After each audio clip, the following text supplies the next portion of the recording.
Jadi memang anak buah iblis ini Marco Karundeng. Lagi kita permusuhannya dengan Laskar Manguni. Ya, Marco Karundeng, Michael Rempowatu wajib ditangkap. Umat Islam jangan diam sebelum mereka ditangkap. Dan Laskar Manguni ini harus dibubarkan ini. Itulah saudara sekalian, Babe Aldo menanggapi dan kita semua juga sangat mendukung daripada pernyataan Babe Aldo. Bahkan mereka mengagung-agungkan diri anak setan, anak iblis. Maka pantas seperti Babe Aldo sebutkan, mereka ini memang anak-anak iblis yang menghasut penduduk Minahasa dan menyeret orang Kristen untuk menyerang orang Islam. Tetapi ini bukanlah perang Islam dengan Kristen. Ini adalah perang umat Islam dengan Laskar Manguni. Perang kita dengan Laskar Manguni. Apabila pemerintah tidak membubarkan Laskar Manguni, maka kaum muslimin ataupun umat Islam di Indonesia wajib membubarkan Laskar Manguni. Assalamualaikum warahmatullahi wabarakatuh. Saudara sekalian, inilah Babe Aldo yang secara tegas dan lugas meminta kepada pemerintah untuk membubarkan Laskar Manguni.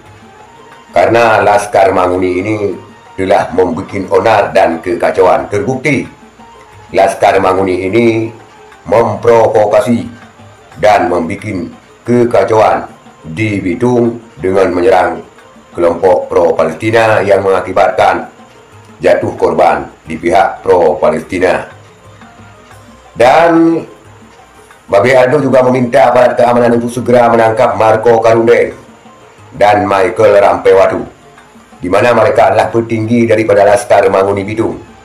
Michael Rempowatu ini adalah ketua DPW Laskar Manguni Bitung yang mereka memprovokasi massa lewat cuitannya di media sosial. Dan bahkan Marco Karundeng ini mengajak komunitas Minahasa untuk mengejar semua orang-orang yang bercadar di jalan dan memakai kopiah. Juga aksi ini atas keputusan ataupun ditandatangani oleh Michael Rempowatu selaku Ketua DPW Manguni Bitung. Dan Babe Aldo mengharapkan secara tegas kepada aparat keamanan untuk menangkap Marco Karundeng dan Michael Rempowatu. Dan kita ketahui Michael Karundeng memang sudah ditangkap di Kalimantan Timur, di perairan Kalimantan Timur, ngumpet di perahu. Karena Michael Rempowatu ini adalah anak buah daripada Marco Karundeng yang turut serta memprovokasi massa sehingga terjadi bentrok dengan pro-Palestina. Marco Karundeng, saudara sekalian, setelah kerusuhan Bitung melarikan diri ke Kalimantan Timur dan ditangkap di Kalimantan Timur sebagaimana tampil pada layar yang kita lihat di sebelah ini. Itulah saudara sekalian, Babe Aldo menanggapi dan kita semua juga sangat mendukung daripada pernyataan Babe Aldo. Bahkan mereka mengagung-agungkan diri anak setan, anak iblis. Maka pantas seperti Babe Aldo sebutkan, mereka ini memang anak-anak iblis yang menghasut penduduk Minahasa dan menyeret orang Kristen untuk menyerang orang Islam.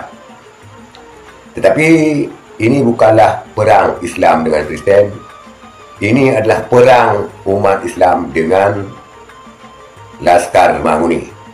Perang kita dengan Laskar Manguni.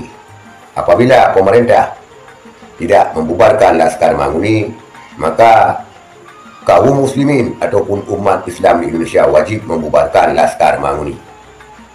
Pemerintah terkesan lembek dalam masalah ini, lumpuh dalam masalah ini.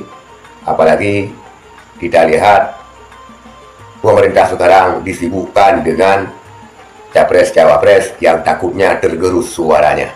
Maka apabila pemerintah tidak bertindak, umat muslim di Indonesia wajib bertindak untuk menuntaskan dan membubarkan daripada Laskar Manguni ini. Walaupun siapapun yang menghalangi, panglima manapun yang menghalangi Laskar Manguni wajib untuk dibubarkan. Dan kita berharap Marco Karundeng dihukum sesuai dengan apa yang telah diperbuatnya, dan juga Michael Rampewatu harus segera ditangkap, karena kita tidak menemukan berita sampai sekarang ini apakah Michael Rampewatu itu sudah ditangkap. Itulah saudara sekalian, semoga harapan kita tentang Laskar Manguni harus segera dibubarkan oleh pemerintah segera terwujud. Sekian, terima kasih. Assalamualaikum warahmatullahi wabarakatuh.